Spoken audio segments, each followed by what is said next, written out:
नारद जी के द्वारा भगवान वासुदेव की स्थापना, ऐत्रेय का अपनी माता से संसार दुख का वर्णन, भगवान का प्रत्यक्ष प्रकट होकर ऐत्रेय को वरदान देना तथा वासुदेव के ध्यान से ऐत्रेय की मुक्ति। नारद जी कहते हैं, अर्जुन, तदंतर महिसागर संगम में जब मैंने स्थान की स्थापना कर ली, तब कालांतर में मन ही मन विचार किया कि यह तीर्थ भगवान वासुदेव के बिना शोभा नहीं पा रहा है। ठीक उसी तरह जैसे बिना सूर्य के संसार सुशोभित नहीं होता। भगवान विष्णु भूषण के भी भूषण है। जिस तीर्थ में, जिस घर में, जिस हृदय में तथा जिस शास्त्र में मेरे स्वामी भगवान विष्णु नहीं है, वह सब असत है। इसलिए वरदायक भगवान पुरुषोत्तम को प्रसन्न करके संपूर्ण विश्व पर अनुग्रह करने की कामना से इस तीर्थ में उन्हें साक्षात कला सहित ले आऊंगा।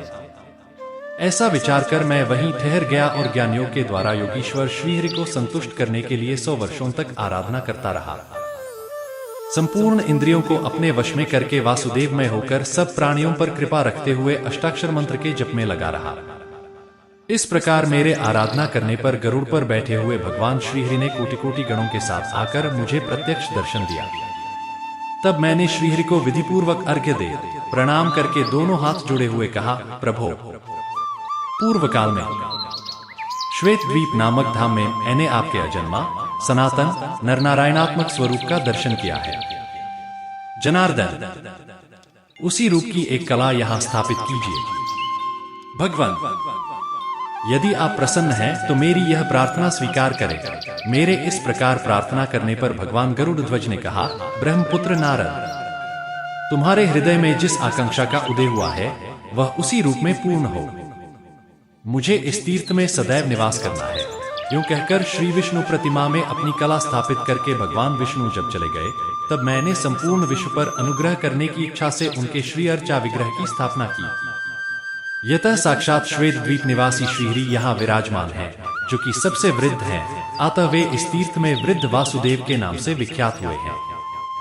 कार्तिक मास के शुक्ल पक्ष में जो कल्याणमयी एकादशी आती है, उस दिन झरने अथवा नदी आदि के जल में विधि पूर्वक स्नान करके जो पुरुष पंचोपचार द्वारा भक्ति भाव से श्रीहरि का पूजन करता है तथा उपवास और जागरण करते हुए श्रीहरि के आगे संगीत एवं वाद्य का आयोजन करता है अथवा दंभ और क्रोध त्याग कर श्री विष्णु की महिमा एवं लीला की कथा कहता है तथा मन और इंद्रियों को वश में रखते हुए प्रसन्नचित्त हो यथाशक्ति दान देता है, वह ब्रह्म हत्यारा क्यों न हो, अनेक जन्मों की समस्त पाप राशि से मुक्त हो जाता है। इसके सिवा वह अंत में गरुड़ संबंधी विमान के द्वारा साक्षात वैकुंठ धाम को प्राप्त होता है। श्रद्धा पूर्वक, प्रसन्नता पूर्वक, उत्साह के साथ, आंतरिक अभिलाषा से अहंकार छोड़कर भगवान को स्नान करा, उन्हें धूप और चंदन चढ़ाकर, पुष्प और नैवेद्य समर्पण करके, अर्घ्यदान देकर, प्रत्येक प्रहर में अत्यंत भक्ति भाव से भगवान की आरती उतारकर, स्वर डुलाने का आनंद लेते हुए, भेरी बजाते हुए, पुराण कथा श्रवण पूर्वक, भक्तियुक्त नृत्य करके, नींद से दूर रहकर, क्षुधा पिपासा तथा रसास्वादन की इच्छा से रहित होकर, भगवत चरणा रविंदों की सुगंध को सूंघते हुए, भगवत प्रिय रात्रि संगीत का आयोजन करके, भगवत तीर्थ में जाकर प्राणायाम पूर्वक, ब्रह्मचर्य के पालन पूर्वक, स्तोत्र पाठ के साथ भगवान के चरणोदक को ग्रहण करते हुए, सत्य भाषण पूर्वक, सत्संग का लाभ उठाते हुए तथा पुण्यवार्ता, कथा उपदेश आदि के सहित इन 25 विशेषताओं के साथ जो मनुष्य एकादशी को रात में भगवान के समीप जागरण करता है, वह फिर इस भूमि में जन्म नहीं लेता। पूर्व काल की बात है। इस श्रेष्ठ तीर्थ में एक ऐत्रेय नामक ब्राह्मण रहते थे। उन परम भाग्यशाली ब्राह्मण देवता ने यही भगवान वासुदेव की कृपा सिद्धि प्राप्त की थी। अर्जुन ने पूछा, मुने, ऐत्रेय किसके पुत्र थे? उनका निवास स्थान कहाँ था? परम बुद्धिमान ऐत्रेय ने किस प्रकार भगवान वासुदेव के प्रसाद से सिद्धि प्राप्त की? नारद जी ने कहा, कुंती नंदन, यही मेरे द्वारा स्थापित स्थान में जो हारीत मुनि रहते थे, उन्हीं के वंश में एक श्रेष्ठ ब्राह्मण उत्पन्न हुए जो मांडूकी नाम से विख्यात थे। वे वेद वेदांगों के पारंगत पंडित थे। उनके इत्रा नाम वाली पत्नी थी जो नारी के समस्त सद्गुणों से सुशोभित थी। उसके गर्भ से जो पुत्र हुआ उसी का नाम ऐत्रेय था। ऐत्रेय बाल्यावस्था से ही निरंतर द्वादशाक्षर मंत्र नमो भगवते वासुदेवाय का जप करता था। उसे पूर्व जन्म में ही इस मंत्र की शिक्षा मिली थी। वह न तो किसी की बात सुनता था, न स्वयं कुछ बोलता था और न अध्ययन ही करता था। इससे सबको निश्चय हो गया कि यह बालक गूंगा है। पिता ने अनेक उपायों से उसको समझाया, बोध कराया, परंतु उसने लौकिक व्यवहार में कभी मन नहीं लगाया। यह देख पिता ने भी यही निश्चय कर लिया कि यह सर्वथा जड़ है। तब उन्होंने पिंगा नाम वाली दूसरी स्त्री से विवाह किया और उससे 4 पुत्र उत्पन्न किए जो वेदांगों के विद्वान हुए। ऐत्रेय भी प्रतिदिन तीनों समय भगवान वासुदेव के मंदिर में जाकर उस उत्तम मंत्र का जप करने लगे। वे दूसरे किसी कार्य में परिश्रम नहीं करते थे। एक दिन उनकी माता इत्रा अपनी सौत के पुत्रों की योग्यता देखकर संतप्त चित्त हो अपने पुत्र से बोली, अरे तू तो मुझे क्लेश देने के लिए ही पैदा हुआ, मेरे जन्म धिक्कार है। संसार में उस नारी का जन्म निश्चय ही व्यर्थ है जो पति के द्वारा तिरस्कृत हो और जिसका पुत्र गुणवान न हो। वत्स, मैं बड़ी खोटे भाग्य वाली हूं, आता महिसागर संगम में डूब मरूंगी। मेरा मर जाना ही अच्छा है, जीवित रहने में मुझे क्या लाभ है। मेरे मर जाने पर तू भी भगवान का महामौनी भक्त होकर दीर्घ काल तक आनंद भोगना। नारद जी कहते हैं, माता की यह बात सुनकर ऐत्रेय ठठाकर हंस पड़े। वे बड़े धर्मज्ञ थे। उन्होंने 2 घड़ी भगवान का ध्यान करके माता के चरणों में प्रणाम किया और कहा, मां, तुम झूठे मोह में पड़ी हुई हो, अज्ञान को ही ज्ञान मान बैठी हो। शुभे, जो शोचनीय नहीं है उसी के लिए तुम शोक करती हो, और जो वास्तव में शोचनीय है उसके लिए तुम्हारे मन में तनिक भी शोक नहीं होता। यह संसार मिथ्या है, इसमें तुम इस शरीर के लिए क्यों चिंतित एवं मोहित हो रही हो। यह तो मूर्खा का काम है। तुम जैसी विदुषी स्त्रियों को यह शोभा नहीं देता। संसार में सार तत्व तो कुछ और ही है, किंतु अज्ञान से मोहित मनुष्य किसी और ही असार वस्तु को सार समझते हैं। तुम इस मानव शरीर को यदि सार मानती हो तो लो, इसकी भी असारता सुनो। यह जो मानव शरीर है, यह गर्भ से लेकर मृत्यु पर्यंत सदा अत्यंत कष्टप्रद है। यह शरीर एक प्रकार का घर है। हड्डियों का समूह ही इसके भार को संभालने वाला खंभा है। नाड़ी जाल रूपी रस्सियों से ही इसे बांधा गया है। रक्त और मांस रूपी मिट्टी से इसको लीपा गया है। विष्ठा और मूत्र रूपी द्रव्यों के संग्रह का यह पात्र है। केश और रोम रूपी तृण से इसको छाया गया है। सुंदर रंग की त्वचा से इसके ऊपर रंग किया गया है। मुख ही इसका प्रधान द्वार है। 2 आंख, 2 कान और 2 नाक के छिद्रे ही 6 इसकी खिड़कियां हैं। दोनों ओष्ठ ही इसके द्वार को ढकने वाले किंवाड़ हैं। दांत ही अर्गला किंवाड़ बंद करने वाली किल्ली है। नाड़ी और पसीने ही नाली और जल प्रवाह है। यह सदाकाल की मुखाग्नि में स्थित है।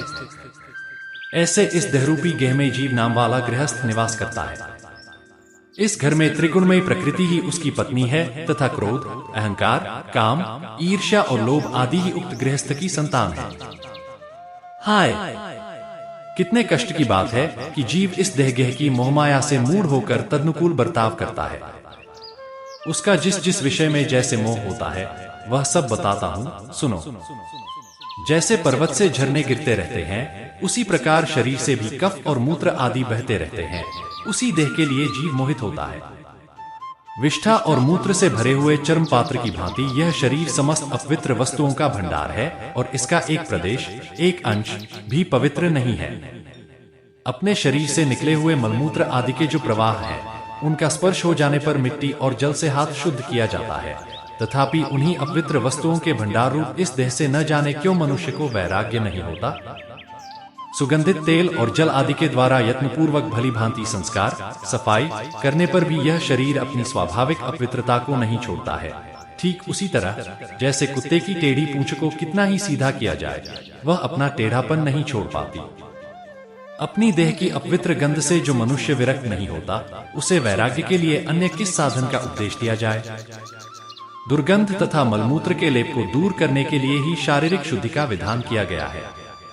इन दोनों गंध और लेप का निवारण हो जाने के पश्चात आंतरिक भाव की शुद्धि होने से मनुष्य शुद्ध होता है। भाव शुद्धि ही सबसे बढ़कर पवित्रता है। वही सब कर्मों में है। आलिंगन पत्नी का भी किया जाता है और पुत्री का भी, परंतु दोनों में भाव का महान अंतर है। प्यारी पत्नी का आलिंगन किसी और भाव से किया जाता है एवं पुत्री का दूसरे भाव से। एक ही स्त्री के स्तनों को पुत्र दूसरे भाव से स्मरण करता है और पति दूसरे भाव से। अतः अपने चित्त को ही शुद्ध करना चाहिए। बाह्य शुद्धि के दूसरे साधनों से क्या लेना है? भाव दृष्टि से जिसका अंतःकरण अत्यंत शुद्ध है, वह स्वर्ग और मोक्ष को भी प्राप्त कर लेता है।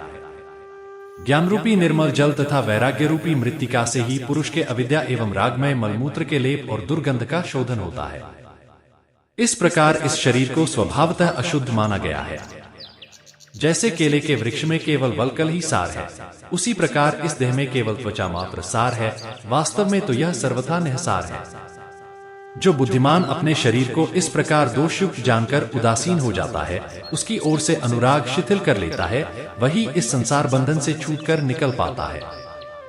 किंतु जो दृढ़ता पूर्वक इस शरीर को पकड़े हुए रहता है, इसका मोह नहीं छोड़ता, वह संसार में ही पड़ा रह जाता है। इस प्रकार यह मानव जन्म लोगों के अज्ञान दोष से तथा नाना कर्मवशात दुख स्वरूप और महान कष्टप्रद बताया गया है। जैसे बड़े भारी पर्वत से दबा हुआ कोई प्राणी बड़े कष्ट से पीड़ित रहता है, उसी प्रकार गर्भ की झिल्ली में बंधा हुआ मनुष्य महान कष्ट से वहां ठहर पाता है। जैसे समुद्र में गिरा हुआ कोई मनुष्य अत्यंत व्याकुल होकर बड़े भारी दुख से घिर जाता है, उसी प्रकार गर्भगत जल से भीगे हुए अंगों वाला गर्भस्थ शिशु अत्यंत व्याकुल रहता है। जैसे किसी को लोहे के घड़े में रखकर आग से पकाया जाता है, वैसे ही गर्भरूपी घट में डाला हुआ जीव जठरा नल की आंच से पकता रहता है। यदि आग के समान दहकती हुई सुइयों से किसी को निरंतर छेदा जाए तो उसे जितनी पीड़ा हो सकती है, उससे 8 गुनी पीड़ा गर्भ में भोगनी पड़ती है। इस प्रकार स्थावर जंगम सभी प्राणियों को अपने अपने गर्भ के अनुरूप यह महान गर्भदुख प्राप्त होता है, ऐसा कहा गया है। गर्भ में स्थित होने पर सभी को अपने पूर्व जन्मों का स्मरण हो आता है। उस समय जीव इस प्रकार सोचता है, अहो, मैं मरकर पुनः उत्पन्न हुआ और उत्पन्न होकर पुनः मृत्यु को प्राप्त हुआ। जन्म ले लेकर मैंने सहस्रों योनियों का दर्शन किया।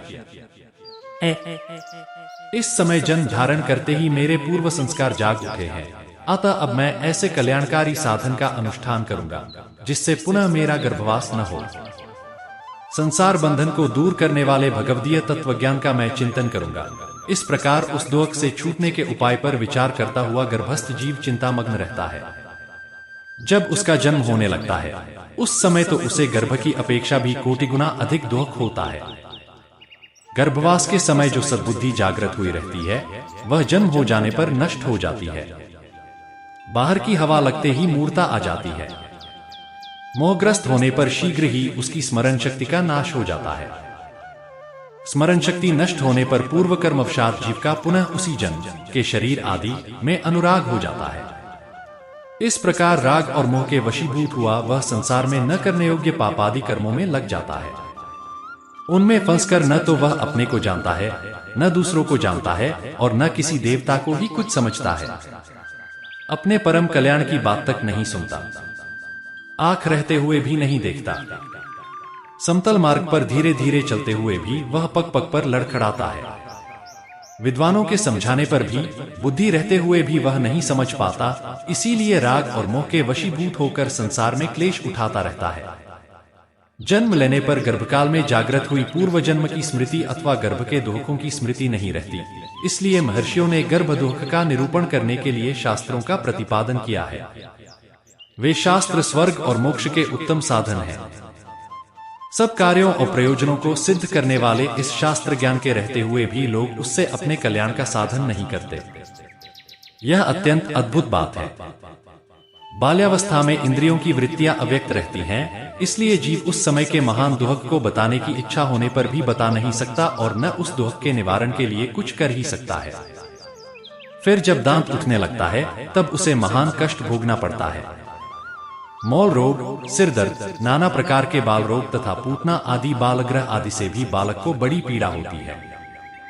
भूख प्यास की पीड़ा से उसके सब अंग व्याकुल रहते हैं तथा वह कहीं खाट आदि पर पड़ा हुआ रोता रहता है। इसके बाद जब वह कुछ बड़ा होता है, तब अक्षरों के अध्ययन आदि से और गुरु के शासन से उसको महान दुख होता है। युवावस्था में रागोन्मत्त पुरुष की संपूर्ण इंद्रिय वृत्तियां काम तथा राग की पीड़ा से सदा मतवाली रहती हैं। अतः उसे भी कहां से सुख प्राप्त हो सकता है। मोहवश पुरुष को यदि कहीं अनुराग हो जाता है तो ईर्ष्या के कारण उसे बड़ा भारी दुख होता है।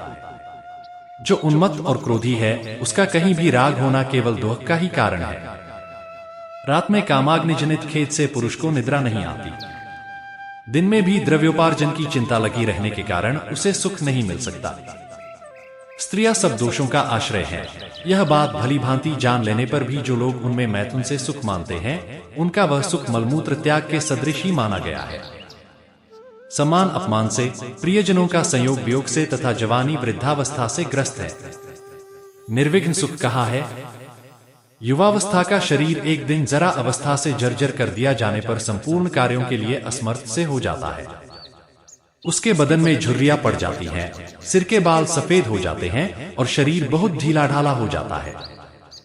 स्त्री और पुरुष का वही रूप जो जवानी के दिनों में एक दूसरे का आधार था, जराग्रस्त हो जाने पर दोनों में से किसी को भी प्रिय नहीं लगता। बुढ़ापे से दबा हुआ पुरुष असमर्थ होने के कारण पत्नी पुत्र आदि बंधु बांधवों तथा दुराचारी सेवकों द्वारा भी अपमानित होता है। वृद्धावस्था में रोगातुर पुरुष धर्म, अर्थ, काम और मोक्ष का साधन करने में असमर्थ हो जाता है। इसलिए युवावस्था में ही धर्म का आचरण करना चाहिए। वात, पित्त और कफ की विषमता ही व्याधि कहलाती है। इस शरीर को वात आदि का समूह बताया गया है। इसलिए अपना यह शरीर व्याधिमय है ऐसा जानना चाहिए। इस शरीर में अनेक प्रकार के रोगों द्वारा बहुतेरे दोष प्रवेश कर जाते हैं। उनका पता अपने आप को भी नहीं लगता, फिर दूसरों को तो लग ही कैसे सकता है। इस देह में 101 व्याधियां स्थित हैं। इनमें से एक व्याधि तो काल के साथ रहती है और शेष आगंतुक मानी गई है। जो आगंतुक बताई गई हैं, वे तो दवा करने से तथा जप, होम और दान से शांत हो जाती हैं, परंतु मृत्यु रूप व्याधि कभी शांत नहीं होती।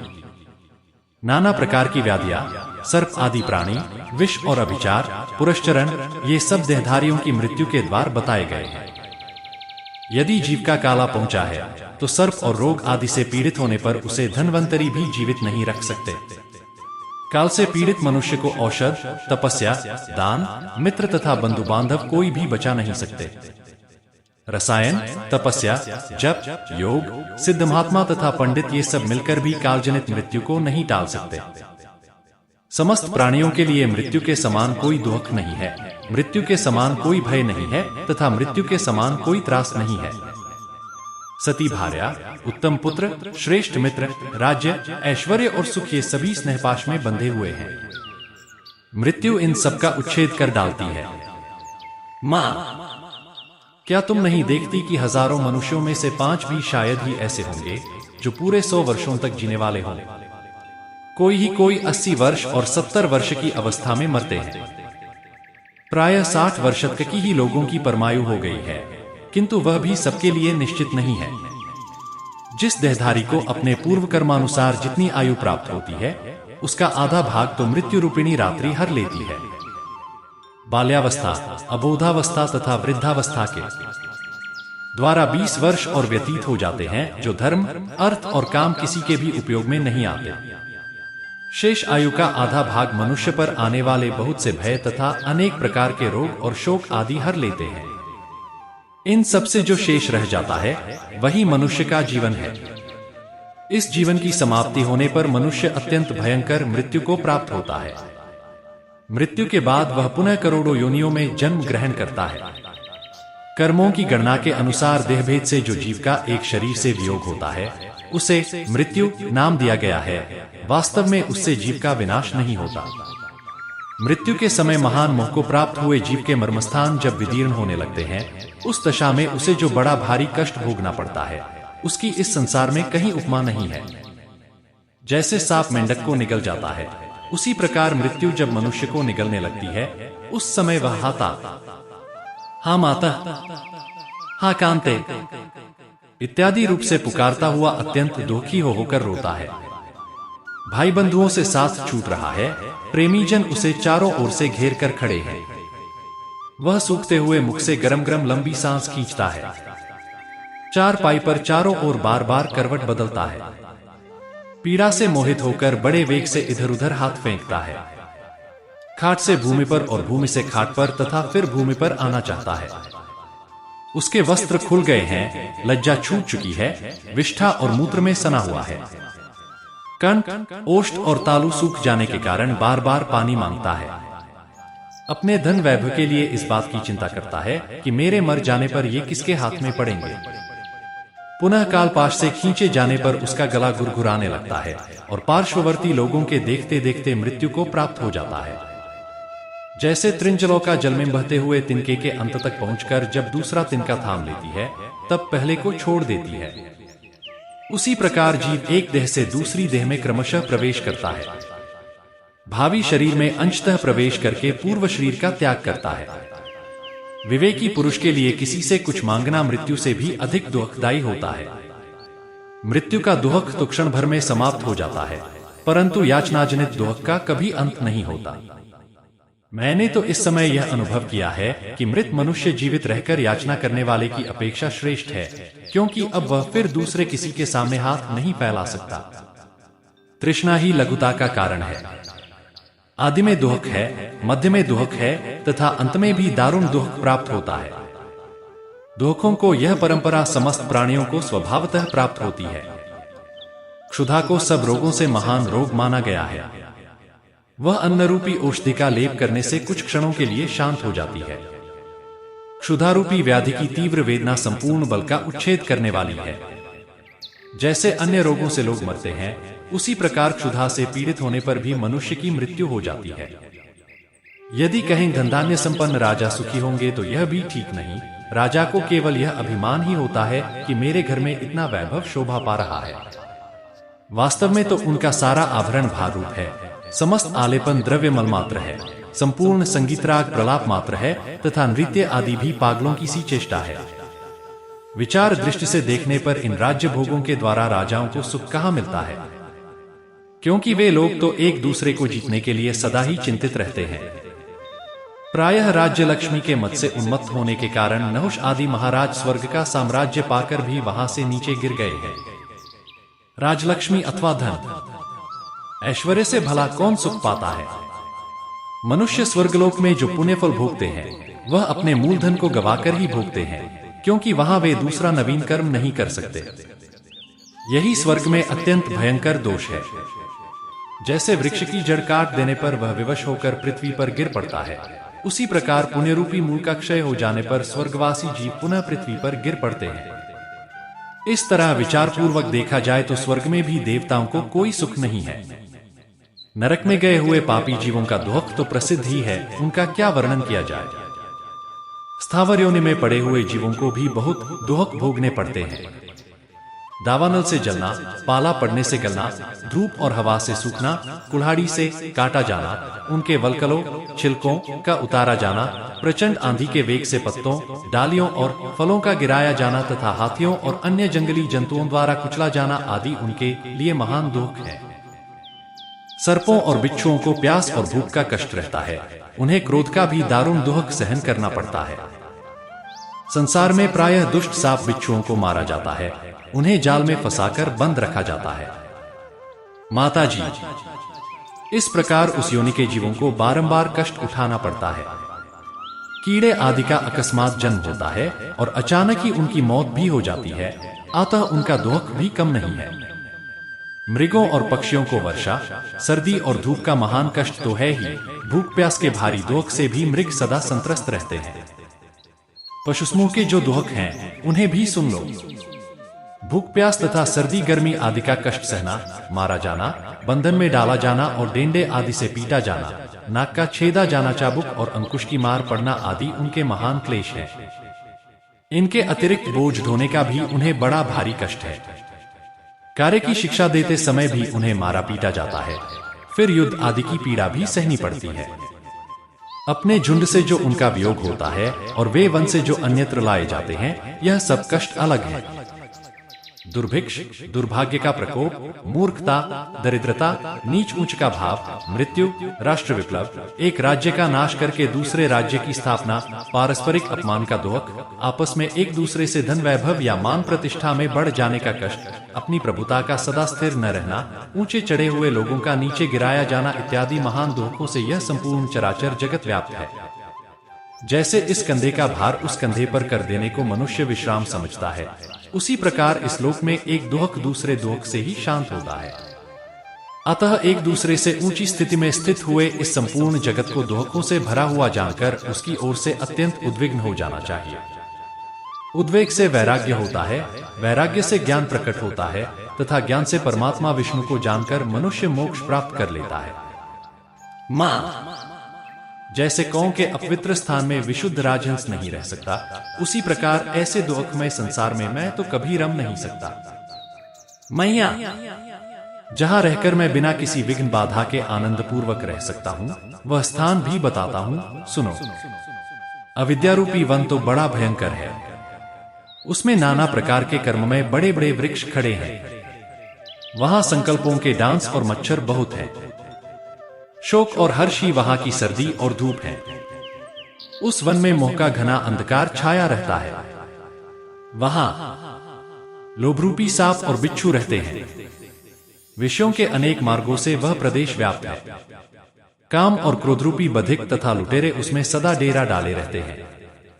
उस महादोखमय विशाल वन को लांघकर अब मैं एक ऐसे महान विपिन में प्रवेश कर चुका हूं, जहां पहुंचकर उसके तत्व को जानने वाले ज्ञानी पुरुष न शोक करते हैं न हर्ष।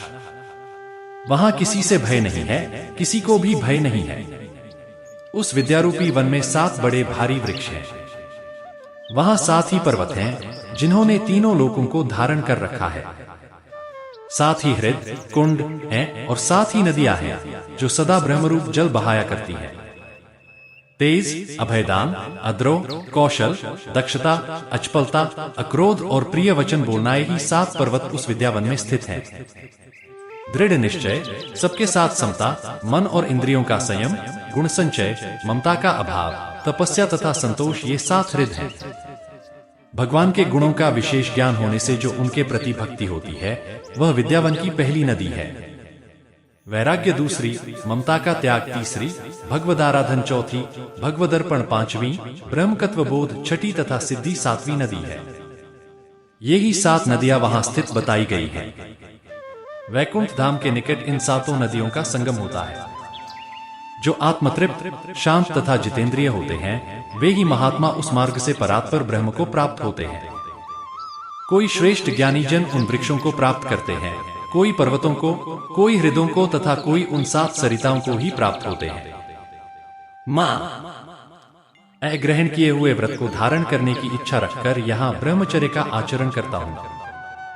इस ब्रह्मचर्य में ब्रह्मा ही समिधा, ब्रह्मा ही अग्नि तथा ब्रह्मा ही कुशास्तरण है।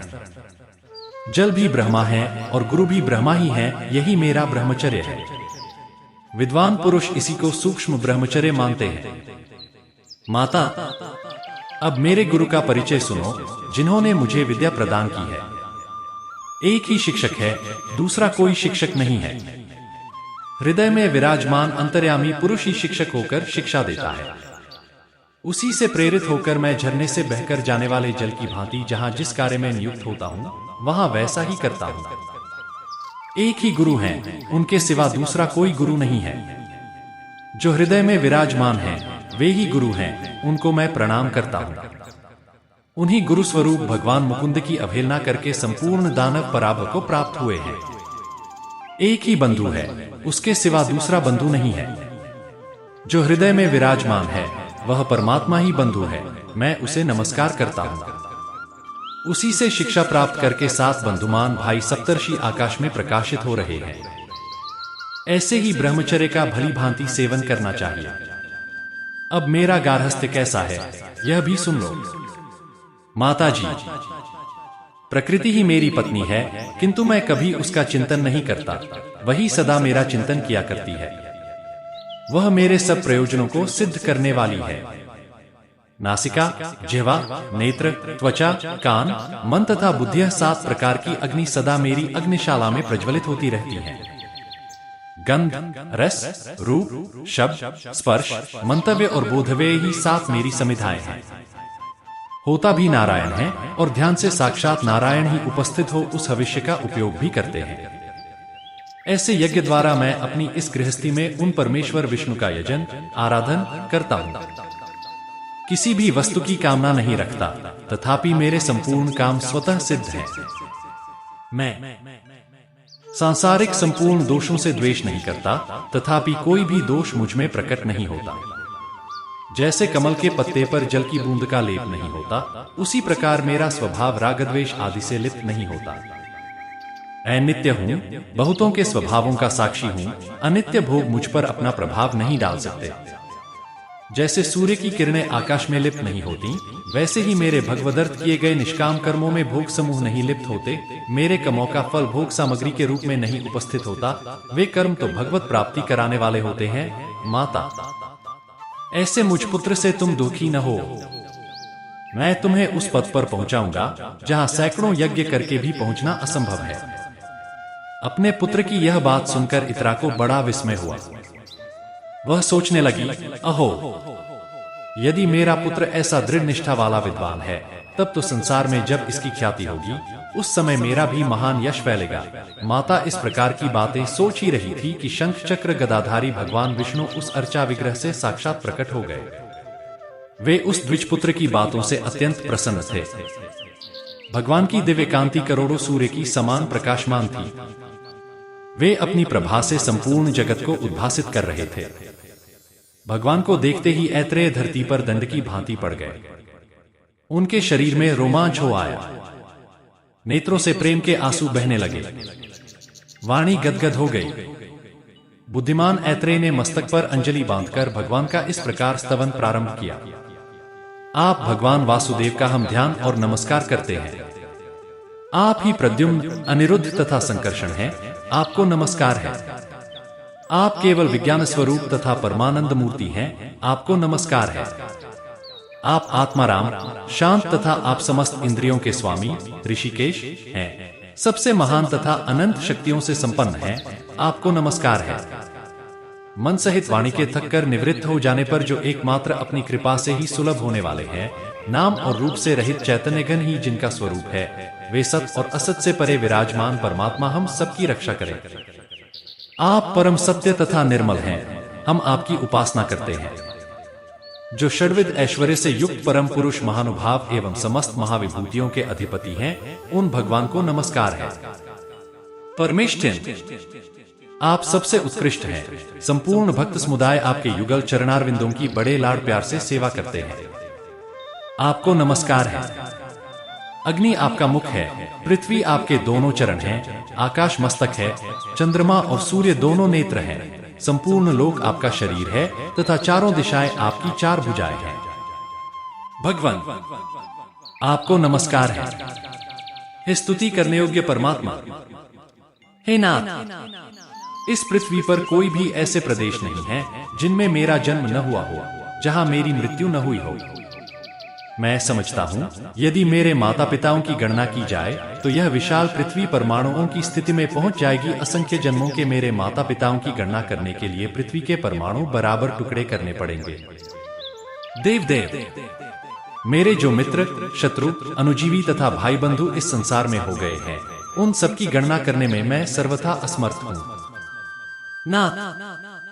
मैंने अपना मन बार बार आपके चरणों में समर्पित किया, परंतु मेरा दुर्जय शत्रु काम अपने क्रोध आदि सहायकों के द्वारा उसे हठात अपने वश में कर लेता है। भगवान, अब आप ही बताइए, ऐसी दशा में मैं क्या करूं? सर्वव्यापी परमेश्वर, मैं बहुत ही पीड़ित हूं। संसार रूपी गड्ढे में गिरे हुए इस दिन पर आप दया कीजिए। दुर्गति में पड़ा हुआ प्राणी भी महात्माओं की शरण में आ जाने पर कष्ट नहीं भोगता। रोगी मनुष्यों को शरण देने वाला वैद्य है। महासागर में डूबे हुए मनुष्य का सहारा नौका है। बालक को आश्रय देने वाले माता और पिता हैं। परंतु भगवान, अत्यंत घोर संसार बंधन से दुखी हुए मनुष्य को शरण देने वाले केवल आप ही हैं। सर्वस्वरूप सर्वेश्वर, प्रसन्न होइए। आप ही सबके कारण हैं। पारमार्थिक सारतत्व भी आप ही हैं। महान दोहक समूह से भरे हुए संसार रूपी गड्ढे से स्वयं ही हाथ पकड़कर मुझे निकालिए। हे अच्युत, हे उरुक्रम, यह संसार भूख और प्यास से, वात, पित्त और कफ इन तीन धातुओं से, सर्दी, गर्मी, आंधी और वर्षा से, आपस में ही एक दूसरे से तथा कभी तृप्त न होने वाली कामाग्नि तथा क्रोधाग्नि से बारंबार पीड़ित होता है। इसे इस दशा में देखकर मेरा मन बहुत दुखी हो रहा है। मैंने अपनी शक्ति के अनुसार संपूर्ण जगत को धारण करने वाले परमेश्वर भगवान आप वासुदेव का स्तवन किया है। इससे सबका कल्याण हो, संपूर्ण जगत के समस्त दोष नष्ट हो जाए। आज मेरे द्वारा जगद्धाता वासुदेव की स्तुति हुई है। इससे इस पृथ्वी पर, अंतरिक्ष में, स्वर्गलोक में तथा रसातल में भी जो कोई प्राणी रहते हो वे सिद्धि को प्राप्त हो। मेरे द्वारा स्तुति पाठ करते समय जो लोग इसको सुनते हैं, इस स्तोत्र का उच्चारण करते समय जो मुझे देखते हैं, वे देवता, असुर, मनुष्य तथा पशु पक्षी कोई भी क्यों न हो, सभी भगवान विष्णु के तत्व का ज्ञान प्राप्त करें। इनके सिवा जो गूंगे तथा अन्यान्य इंद्रियों से रहित हैं, जो देख सुन नहीं सकते वे तथा पशु पक्षी, कीड़े मकोड़े आदि भी आज भगवत तत्व ज्ञान के भागी हो जाए। संसार में दुखों का नाश हो जाए, समस्त प्रजा के हृदय से लोभ आदि दोष समुदाय निकल जाए। अपने में, अपने भाई और पुत्र में जैसा प्रेम और आत्मीयता का भाव होता है, सब लोगों का सबके प्रति वैसा ही भाव हो जाए। जो संसार रूपी रोग के चिकित्सक, संपूर्ण दोषों के निवारण में चतुर तथा परमानंद की प्राप्ति के हेतुभूत हैं, वे भगवान विष्णु सबके हृदय में विराजमान हो और ऐसा होने से सब लोगों के संसार बंधन शिथिल हो जाए। संपूर्ण विश्व को धारण करने वाले भगवान वासुदेव का स्मरण करने पर मन, वाणी और शरीर द्वारा आचरित मेरे समस्त पाप नष्ट हो जाए। हे वासुदेव, ऐसा उच्चारण करने पर अथवा भगवान विष्णु के भक्त की महिमा का कीर्तन करने पर अथवा श्रीहरि का स्मरण करने पर समस्त पापों का नाश हो जाता है। यदि यह सत्य है तो इस सत्य के प्रभाव से मेरा पाप नष्ट हो जाए। अखिलेश्वर, आपके चरणों में पड़े हुए मुझ सेवक पर आप यह सोचकर कृपा कीजिए कि यह बेचारा मूढ़ है, कुछ जानता नहीं, इसकी बुद्धि बहुत थोड़ी है, इसके द्वारा उद्यम भी बहुत कम हो पाता है। विषयों से इसका मन सदा क्लेश में पड़ा रहता है, इसीलिए वह मुझ में नहीं लग पाता। देव, आपकी स्तुति करने में ब्रह्मा जी भी समर्थ नहीं है। भगवान, आप प्रसन्न होइए। हे विष्णु, आप बड़े दयालु हैं, मुझ अनाथ पर कृपा कीजिए। हे अनंत, हे पापहारी हरि, आप पुरुषोत्तम हैं, संसार सागर में डूबे हुए मुझ दीन का उद्धार कीजिए। अर्जुन, ऐत्रेय के इस प्रकार स्तुति करने पर विशालकाय भगवान वासुदेव ने आनंदमग्न होकर कहा, वत्स ऐत्रेय, मैं तुम्हारी भक्ति से और इस स्तुति से बहुत प्रसन्न हूं। तुम मुझसे कोई मनोवांछित एवं दुर्लभ वर मांगो। ऐत्रेय ने कहा, ना हरे, मेरा अभीष्ट वर तो यही है कि घोर संसार सागर में डूबते हुए मुझ असहाय के लिए आप कर्णधार हो जाए। भगवान वासुदेव बोले, वत्स, तुम तो संसार सागर से मुक्त ही हो। जो सदा इस स्तोत्र से गुप्त क्षेत्र में स्थित हुए मुझ वासुदेव का स्तवन करेगा, उसके संपूर्ण पापों का नाश हो जाएगा। अतः यह अघनाशन नाम से विख्यात होगा। जो एकादशी को उपवास करके मेरे आगे इस स्तोत्र का पाठ करेगा, वह शुद्धचित्त होकर मेरे परम धाम को प्राप्त होगा। जैसे सब क्षेत्रों में यह गुप्त क्षेत्र मुझे अधिक प्रिय है, उसी प्रकार सब स्तोत्रों में यह स्तोत्र मुझे विशेष प्रिय है। जिन प्राणियों के उद्देश्य से महात्मा पुरुष इस स्तोत्र का जप करते हैं, वे सब प्राणी मेरी कृपा से शांति, ऐश्वर्य तथा उत्तम बुद्धि प्राप्त करेंगे। बेटा, तुम श्रद्धापूर्वक वैदिक धर्मों का आचरण करो, उन्हें निष्काम भाव से मुझे समर्पित कर देने पर उनके द्वारा तुम्हें बंधन नहीं प्राप्त होगा।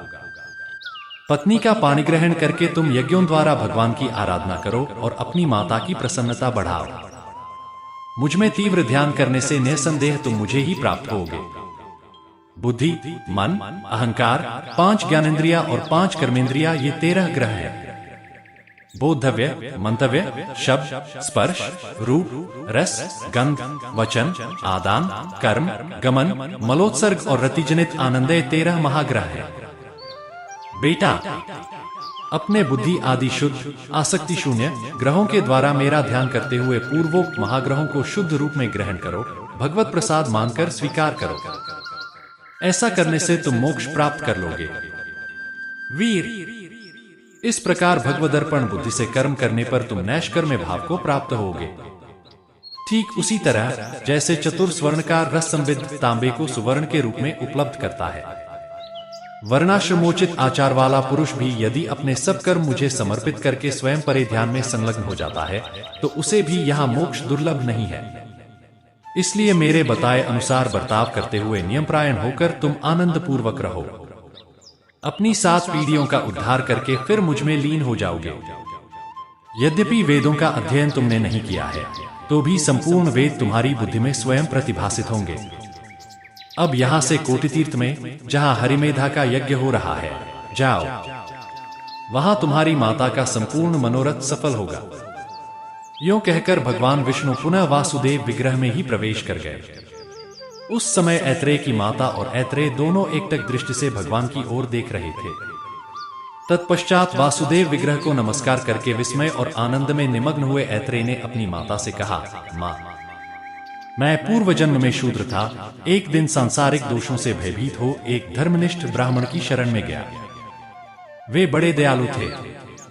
उन्होंने मुझे द्वादशाक्षर मंत्र का उपदेश दिया और कहा, सदा इस मंत्र का जप किया कर। उनकी इस आज्ञा के अनुसार मैं निरंतर उस मंत्र का जप करने लगा। उस जप के प्रभाव से तुम्हारे गर्भ से मेरा जन्म हुआ। मुझे पूर्व जन्म की स्मृति हुई। भगवान विष्णु के प्रति मेरे मन में भक्ति का उदय हुआ और इस तीर्थ में सर्वदा निवास करने का सौभाग्य प्राप्त हुआ। माता से ऐसा कहकर ऐत्रेय यज्ञ में गए और वहां यह श्लोक बोले, नमस्तस्मै भगवते विष्णवे कुंठमेत से यन्माया मोहिध्यो भ्रमामः कर्मसागरे। जिनकी बुद्धि कहीं कुंठित नहीं होती तथा जिनकी माया से मोहित चित्त होकर हम लोग इस स्तुति से बहुत प्रसन्न हो।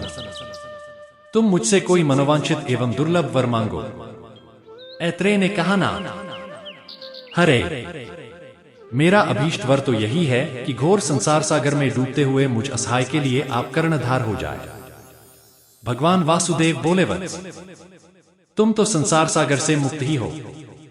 जो सदा इस स्तोत्र से गुप्त क्षेत्र में स्थित हुए मुझ वासुदेव का स्तवन करेगा, उसके संपूर्ण पापों का नाश हो जाएगा। अतः यह अघनाशन नाम से विख्यात होगा। जो एकादशी को उपवास करके मेरे आगे इस स्तोत्र का पाठ करेगा, वह शुद्धचित्त होकर मेरे परम धाम को प्राप्त होगा। जैसे सब क्षेत्रों में यह गुप्त क्षेत्र मुझे अधिक प्रिय है, उसी प्रकार सब स्तोत्रों में यह स्तोत्र मुझे विशेष प्रिय है। जिन प्राणियों के उद्देश्य से महात्मा पुरुष इस स्तोत्र का जप करते हैं, वे सब प्राणी मेरी कृपा से शांति, ऐश्वर्य तथा उत्तम बुद्धि प्राप्त करेंगे। बेटा, तुम श्रद्धापूर्वक वैदिक धर्मों का आचरण करो। उन्हें निष्काम भाव से मुझे समर्पित कर देने पर उनके द्वारा तुम्हें बंधन नहीं प्राप्त होगा। पत्नी का पाणी ग्रहण करके तुम यज्ञों द्वारा भगवान की आराधना करो और अपनी माता की प्रसन्नता बढ़ाओ। मुझ में तीव्र ध्यान करने से निसंदेह तुम मुझे ही प्राप्त होगे। बुद्धि, मन, अहंकार, 5 ज्ञानेंद्रिया और 5 कर्मेंद्रिया, ये 13 ग्रह हैं। बोद्धव्य, मंतव्य, शब्द, स्पर्श, रूप, रस, गंध, वचन, आदान, कर्म, गमन, मलोत्सर्ग और रतिजनित आनंद, ये 13 महाग्रह हैं। बेटा, अपने बुद्धि आदि शुद्ध, आसक्ति शून्य ग्रहों के द्वारा मेरा ध्यान करते हुए पूर्वोक्त महाग्रहों को शुद्ध रूप में ग्रहण करो। भगवत प्रसाद मानकर स्वीकार करो। ऐसा करने से तुम मोक्ष प्राप्त कर लोगे। वीर, इस प्रकार भगवदर्पण बुद्धि से कर्म करने पर तुम नैष्कर्म्य भाव को प्राप्त होगे। ठीक उसी तरह जैसे चतुर स्वर्णकार रस संबिद्ध तांबे को सुवर्ण के रूप में उपलब्ध करता है। वर्णाश्रमोचित आचार वाला पुरुष भी यदि अपने सब कर्म मुझे समर्पित करके स्वयं मोह ध्यान में संलग्न हो जाता है, तो उसे भी यहाँ मोक्ष दुर्लभ नहीं है। इसलिए मेरे बताए अनुसार बर्ताव करते हुए नियमपरायण होकर तुम आनंद पूर्वक रहो। अपनी 7 पीढ़ियों का उद्धार करके फिर मुझ में लीन हो जाओगे। यद्यपि वेदों का अध्ययन तुमने नहीं किया है, तो भी संपूर्ण वेद तुम्हारी बुद्धि में स्वयं प्रतिभासित होंगे। अब यहाँ से कोटि तीर्थ में, जहाँ हरिमेधा का यज्ञ हो रहा है, जाओ। वहां तुम्हारी माता का संपूर्ण मनोरथ सफल होगा। यूं कहकर भगवान विष्णु पुनः वासुदेव विग्रह में ही प्रवेश कर गए। उस समय ऐत्रेय की माता और ऐत्रेय दोनों एकटक दृष्टि से भगवान की ओर देख रहे थे। तत्पश्चात वासुदेव विग्रह को नमस्कार करके विस्मय और आनंद में निमग्न हुए ऐत्रेय ने अपनी माता से कहा, मां, मैं पूर्व जन्म में शूद्र था। एक दिन सांसारिक दोषों से भयभीत हो एक धर्मनिष्ठ ब्राह्मण की शरण में गया। वे बड़े दयालु थे। उन्होंने मुझे द्वादशाक्षर मंत्र का उपदेश दिया और कहा, सदा इस मंत्र का जप किया कर। उनकी इस आज्ञा के अनुसार मैं निरंतर उस मंत्र का जप करने लगा। उस जप के प्रभाव से तुम्हारे गर्भ से मेरा जन्म हुआ। मुझे पूर्व जन्म की स्मृति हुई। भगवान विष्णु के प्रति मेरे मन में भक्ति का उदय हुआ और इस तीर्थ में सर्वदा निवास करने का सौभाग्य प्राप्त हुआ। माता से ऐसा कहकर ऐत्रेय यज्ञ में गए और वहां यह श्लोक बोले। नमस्तस्मै भगवते विष्णवे कुंठमेत से यन्माया मोहिध्यो भ्रमामः कर्मसागरे। जिनकी बुद्धि कहीं कुंठित नहीं होती तथा जिनकी माया से मोहित होकर हम लोग कमों के समुद्र में भटक रहे हैं, उन भगवान विष्णु को नमस्कार है। इस श्लोक का आशय बहुत गंभीर है। हरिमेधा आदि ब्राह्मणों ने जब इसे सुना तब आसन और पूजा आदि के द्वारा ऐत्रेय का बहुत सत्कार किया। तत्पश्चात ऐत्रेय ने अपनी विद्या से उन वेदार्थ निपुण ब्राह्मणों को संतुष्ट किया। फिर सबने उन्हें दक्षिणा दी। हरिमेधा ने ऐत्रेय को अपनी पुत्री भी दे दी। धन और पत्नी को ग्रहण करके ऐत्रेय अपने घर आए। उन्होंने माता को आनंदित किया और अनेकों निर्मल पुत्रों को जन्म दिया। ऐत्रेय सदा द्वादशी व्रत का पालन करते रहे। वे अनेक यज्ञों द्वारा भगवान का यजन करके निरंतर वासुदेव का ध्यान किया करते थे। इससे देह त्याग के पश्चात उन्होंने मोक्ष प्राप्त कर लिया। अर्जुन, ऐसी महिमा वाले भगवान वासुदेव यहाँ स्वयं विराजमान हैं। जो इनकी पूजा अर्चा और स्तुति करता है उसका सब पुण्य अक्षय माना गया है।